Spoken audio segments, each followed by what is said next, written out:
গরম পানি যদি গায়ে ডালে আসলে কারো সহ্য হয় না। এই অবস্থা হয়েছে মোহাম্মদ মিঠুন। তার মাঠের মধ্যে পারফরমেন্স নাই, কিন্তু মাইক হাতে নিয়ে সংবাদ সম্মেলনে পারফরমেন্স ঠিকঠাক মতো করতেছে।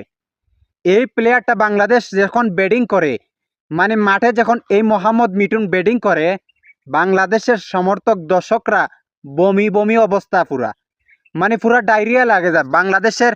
মানে এই মানুষ যখন টিকিট কাইটা পয়সা দিয়া তাদের খেলা দেখতে যায়, সেই মানুষ আজকে দর্শক ঠিকঠাক মতো স্টেডিয়ামে, মানে মানুষ যে জায়গায় উপস্থিত হয়েছে সেই জায়গায় আমাদের বাংলাদেশের এই ঢাকা ক্যাপিটালসের মিঠুনরা এখনো সংবাদ সম্মেলনে তারা হোটেলের মধ্যে উপস্থিত।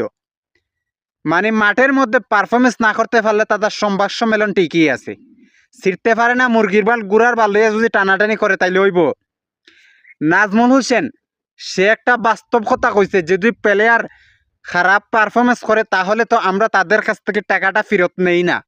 এটা তো বাংলাদেশের মানুষের কথা।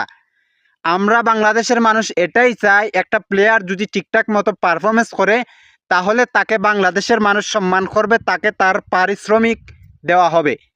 যদি সে পারফরমেন্স না করতে পারে তাহলে তাকে পারফরমেন্সের বিনিময়ে দেওয়া হবে।